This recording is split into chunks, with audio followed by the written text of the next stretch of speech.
12시에 많은 참여 바랍니다. 자, 이어서 뉴욕 현지 연결해서 자세한 내용들 알아보겠습니다. 김한희 특파원입니다. 안녕하십니까? 네, 안녕하세요. 자, 이제 다시 한번 혼조로 거래를 마쳤는데요. 뉴욕 증시 분위기는 어땠습니까? 네, 미국 뉴욕 증시의 3대 지수가 혼조세로 마감했습니다. 이틀을 내리 떨어졌던 다우 지수는 사흘 만에 반등에 성공했지만 기술주의주의 나스닥이 약세로 방향을 틀었습니다. 미국과 중국의 무역 합의 이후 들뜬 기대감이 진정된 이후 매수세가 약해지며 시장은 비교적 차분한 흐름을 이어갔습니다. 이날 발표된 생산자 물가는 예상 밖으로 크게 하락한 반면 소매 판매는 증가세가 빠르게 둔화했습니다. 오늘 뉴욕 증권거래소에서 다우존스 30 산업평균 지수는 전 거래일 대비 0.65% 올랐고 S&P 500 지수는 0.41% 상승했습니다. 반면 나스닥 지수는 0.18% 빠진 19,112.32에 거래를 마쳤습니다. 오늘은 매그니피센트 7 빅테크가 숨 고르기에 들어간 가운데 M7 가운데 시가총액 1위인 마이크로소프트만 소폭 상승세를 지속했습니다. 마이크로소프트만 0.23% 오른 채 마감해 체면치레를 했을 뿐인데요. 메타와 아마존은 2%대 하락세를 보였고 엔비디아는 0.38% 밀렸습니다. 테슬라 또한 1.5% 하락 마감했습니다. 테슬라는 테슬라 이사회 의장인 로빈 데놀름이 지난 6개월 동안 약 2,797억 원의 회사 주식을 매각했다는 소식이 전해진 여파입니다. 일반적으로 내부자 매도는 주식 고점 신호로 인식됩니다. 내부자가 주식을 대거 매도하는 건 대부분 주가가 오를 만큼 올랐다고 판단하기 때문입니다. 특징주로는 AI 클라우드 업체인 코어웨이브가 전날 장 마감 뒤 기대 이상의 실적을 발표했지만 막대한 투자 부담 속에 빚이 눈덩이처럼 불어나고 있는 점이 확인되면서 2.5% 급락했습니다. 올해 월스트리트 예상보다 많은 200억에서 230억 달러 투자 지출이 필요하다고 전망했습니다.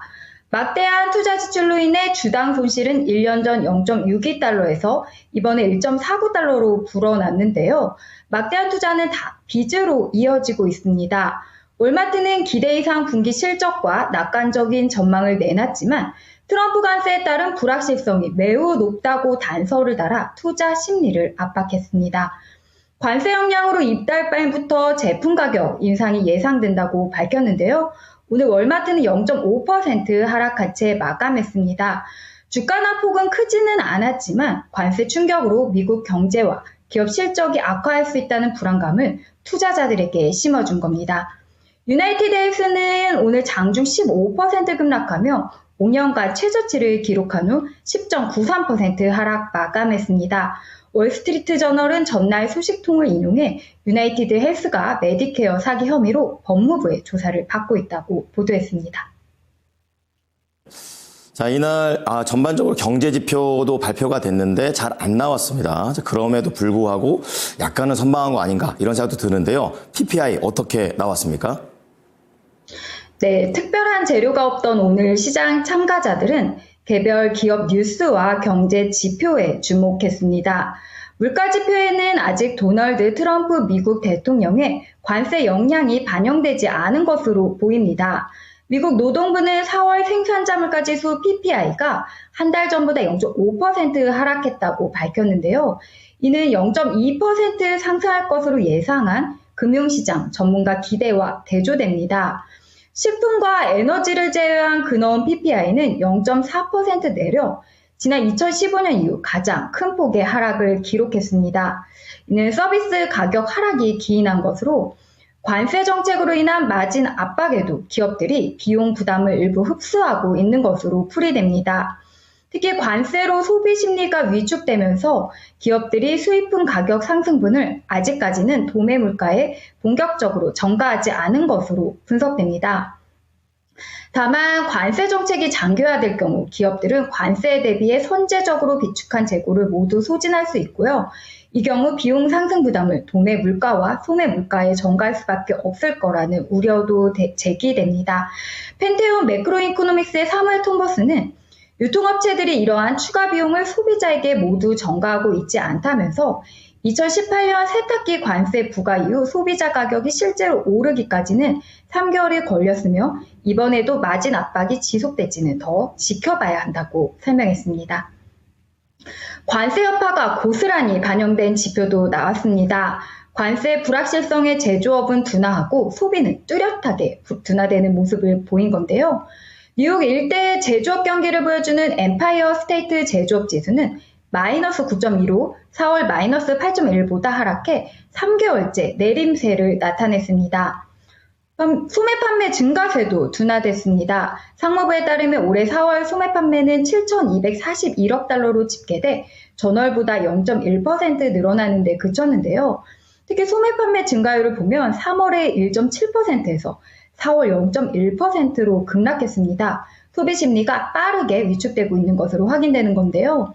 레이먼드 제임스의 유제니우 알레만은 이번 보고서는 소비자들이 점점 까다로워지고 있으며 무엇을 소비하고 어디에서 지출을 줄일지를 신중히 선택하고 있다는 점을 보여준다고 설명했습니다. 제롬 파월 민 연준 의장은 장기금리 상승을 또 경고했는데요. 파월 의장은 오늘 워싱턴 DC에서 열린 행사에서 실질금리 상승 현상을 지적했습니다. 특히 향후 인플레이션은 2008년 금융위기와 2020년 코로나19 팬데믹 사이 기간이었던 2010년대보다 변동성이 더 클 수 있다는 점을 반영할 수 있다고 지적했습니다. 또 월가 황제로 불리는 제이미 다이먼 JP 모건 회장은 경기 침체 가능성을 경고했습니다.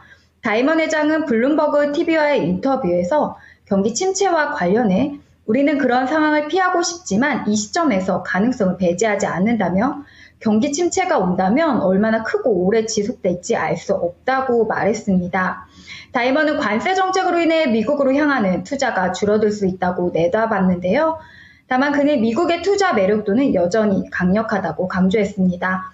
다이먼은 미국이 나쁜 투자처란 얘기는 아니다. 만약 당신이 모든 돈을 한 국가에 투자해야 한다면 여전히 그 나라는 미국일 것이라고 말했습니다. 이제 내일 일정 살펴보겠습니다. 내일 주요 지표로는 5월 미시간대 소비자 신뢰지수가 있습니다. 주요 소비 지표인 미시간대 소비자 신뢰지수는 올해 1월부터 4월 넉 달 연속 전월 대비 하락세를 나타낸 바 있는데요. 소비자들이 얼마나 관세 압박을 느끼고 있는지 또 소비자들이 예상하는 물가 전망을 확인할 수 있겠습니다. 이 밖에도 4월 수입 물가지수, 4월 신규주택 착공이 발표될 예정입니다.